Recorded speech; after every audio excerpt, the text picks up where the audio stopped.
Good morning, boys and girls. I'm going to read you the story today called Buford the Little Bighorn. Buford was a scrawny little runt of a mountain sheep. Most of his growth had gone out the top of his head into a huge pair of horns. They went arching out over his back and on beyond him, and still they weren't finished. Inch by inch and day by day they went curving onward while poor Buford worried. He was growing top-heavy, and this could mean serious trouble to a mountain climber. Like most bighorn sheep, Buford belonged to a flock that traveled about the mountain tops, where it all was ups and downs with jagged rocks, narrow ledges, and steep cliffs.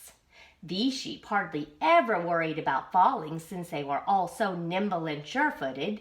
That is, everyone but the top-heavy Buford. He came teetering and tottering along on shaky legs far behind all the others. And to the poor ram's dismay, the top-heavy problem kept growing and growing. One day, he discovered that his horns had taken a turn for the worse. They were heading his way. "They're out to get me," thought Buford. "If they don't stop soon, I'm sure to end up getting speared." However, in a few months, the horns grew on around him, not even touching one hair of his hide. On past his legs, then on beyond his front feet, to end up finally with a slight curl at the tips. The horn growing was finished, but the damage was done. Now he must keep an eye on the cumbersome horns with every step for fear they might hook onto a ledge or catch in a cranny. Then there was always the danger of tripping over them.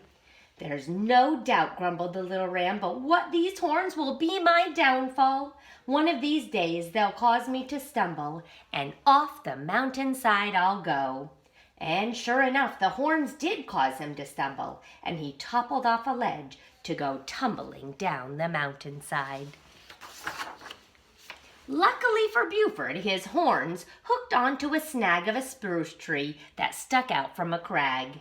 The horns had saved him from certain disaster, but then, after all, they were to blame for the fall. The rest of the sheep were greatly alarmed by Buford's close call. From then on, they pitched in to help. All the other rams took turns working as a team, with two of them gripping his horns in their teeth, while one gave Buford a big boost from below. "How shameful," groaned the big little horn, "to be so helpless and such a burden to my friends." One morning, as he was being hauled up a steep slope onto a flat table of rock, Buford decided he'd caused enough trouble. "I can't let you help any more," he said. "It's too much of a struggle, and besides, it's not fair. So please, go on your way and forget about me." His friends stood around for a while, looking sheepishly sad, and finally, after wishing Buford the best of luck, they went on their way. The unhappy little ram watched until the last of the sheep had disappeared over a distant ridge. Then he turned his attention to the horns. "I've got to get rid of these things," he muttered. "I'll knock 'em right off my head." And taking aim at a large boulder, he went charging, horns first, like a battering ram. He hit with a jolting ker-wham to go tumbling backward, his head spinning from the shock. When at last he was able to see straight, Buford discovered that the horns were still there, as firmly rooted to his head as ever. "It's no use," he sighed. "These horns are mine for keeps, so I must figure out some way to live with them." For a long time he stood on the edge of the bluff, gazing into the valley far below. "It's mostly flat down there," thought Buford, "with no rocky ledges or steep drop-offs, so maybe that's where I belong. Then if I tripped on my horns, I'd get more than a good bump on the nose." To get there, he must make the hazardous trip down the steep, rugged mountainside, which seemed impossible with horns in the way. Just the same, Buford was going, and choosing a place where the rocks formed narrow stair-steps, he began the dangerous ascent. Whenever he came to a place that seemed the least bit too steep, he stopped until he found a safer, easier way. Step by step he crept down the treacherous slope, and by lunchtime he had attracted a following of ravens and buzzards. They expected the tottery, unsteady ram to tumble most any minute, and they were all set to peck up the pieces on the jagged rocks far below. "If these birds get a free meal," muttered Buford, "it won't be on me, not if I can help it." All afternoon the ram picked his way carefully down the steep mountainside, and without so much as one slip. Just before sundown he had reached the foot of the last rocky incline, where the ground leveled off into a pine forest. The danger was past, and for the first time in his life, Buford broke into a trot, leaving the miserable ravens and buzzards perched in a pine. It was such a relief to feel flat ground underfoot that he kept right on trotting all the way through the forest and out into a broad grassy meadow where someone was shouting, "Halt! Halt, I say! Not one more step! Do you hear?" A giant red bull, followed by an army of bellowing cattle, came lumbering toward the terrified Bighorn. A beast from the forest could mean danger, and they crowded in shoulder to shoulder, all set to charge at a word from their leader. After one close look, the bull scoffed, "It's nothing but a runt of a mountain sheep all gone to horns. He's as harmless as a grasshopper." With a few snorts of disgust, the cattle ambled away into the meadow, and as the bull turned to go, he said, "We'll not bother you, but there's no telling what the men might do." Buford had heard about men. Some of them killed things just for the fun of it. But right now he was much too weary to worry about anything. He sank to his knees, rolled over on his side, curled up in his horns, and in seconds he was snoring. It had been a long day. Next morning, Buford was awakened by a sputtering, coughing, rickety old jeep that came lurching to a stop by a water trough. A man jumped from the jeep and climbed up the tower to look at the windmill. It was barely turning, and yet there was a lively breeze. As the man leaned in to inspect the machinery, the ram tiptoed quietly through the grass to slip in behind the nearest of the cattle. There he remained, stock still, listening to the clanking of tools and the rusty squeaks of turning bolts. Pretty soon the windmill was whirling full tilt, and the man went on his way. As the sputtering of the jeep faded into the distance, the ram thought of a plan. After this, he would keep well out of sight, and the huge herd of cattle would be his hideout. Men made the rounds of the cattle ranch every few days. Buford could hear their shouting and laughter. Sometimes they came in the jeep, and sometimes on horseback, never suspecting that the little Bighorn was their guest for the summer. He was always well hidden, somewhere near the center of the great milling herd, grazing lazily on the tall, tender grass. After the grass had withered away to wiry brown stubble, the winter supply of hay was hauled in. There were heaping stacks of alfalfa on every part of the broad cattle range. This life is too easy, much too good to last, thought Buford. Sooner or later, something will happen.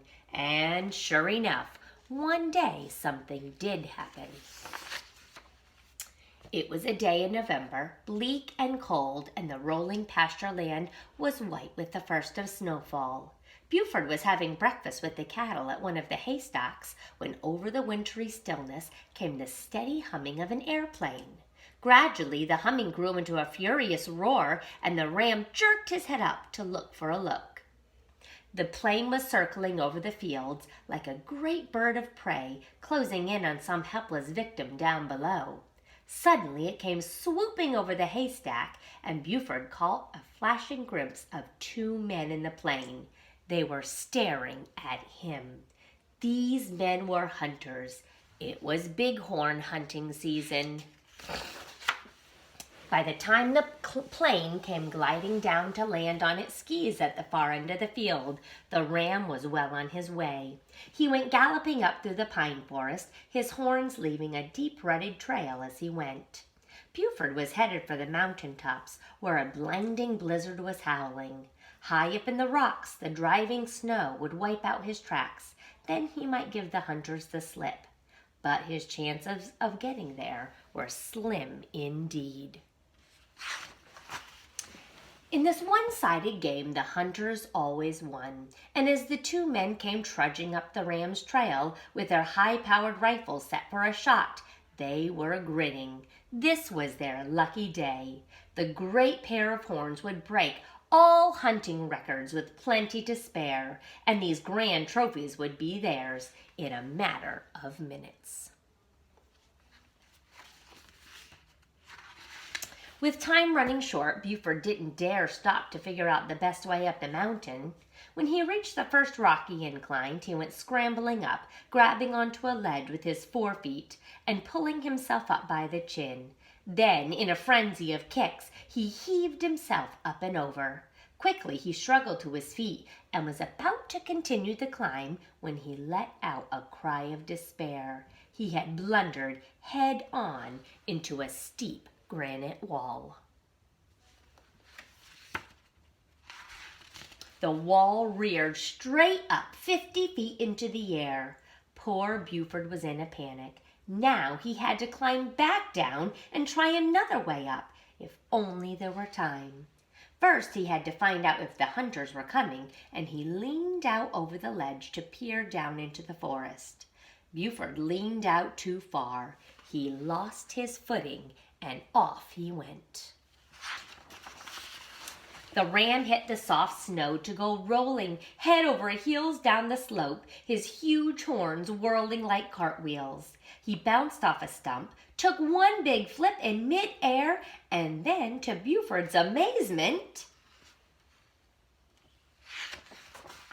he came down to land with all 4 feet planted squarely on his horns. And the horns were gliding over the slope, exactly like skis, heading straight for the hunters crouching below. There was no chance for a shot. The men leaped from the path of the onrushing ram to go sprawling headlong into the snow, and in a flash their prize Bighorn was gone. There was no way of steering the runaway skis. Buford was too busy fighting to keep his balance. The ram tottered from side to side, which sent the horns zigzagging crazily around rocks and logs and between trees in one near miss after another. He was heading back to the cattle ranch when the horns swerved sharply to the right, up over a ridge and down a long slope where people were shouting. Lots of people. He streaked past them so fast they were a blur of bright jackets and caps, and on top and on down at the foot of the slope, people were swarming like ants. There was no turning back. The bewildered Bighorn went zooming straight into their midst to end up kerploof in a great heap of snow. At last, Buford's luck had run out. He was trapped with no way to escape. The terrified ram couldn't bear to face the finish, so he shut his eyes as the noisy crowd came closing in. Dozens of hands seized him by the horns to haul him out of the snow, and he was lofted into the air. As he was carried along, all at once the ram realized that this was a happy, cheering crowd. These people weren't hunters, they were skiers like himself. This was a hero's welcome. As suddenly as that, Buford became the star attraction at the Little Big Pine Winter Resort. A special ski lift was rigged up for the remarkable ram, so there was no more struggling up the steep slopes. It was all downhill from then on. The Little Bighorn was surprisingly good for a beginner without any instruction. People came from such faraway places as Oslo, Innsbruck, and Bahnhof to see Buford. However, his skill as a skier wasn't the only reason for all the big crowds. They had come to see the one and only skier ever to grow his own skis.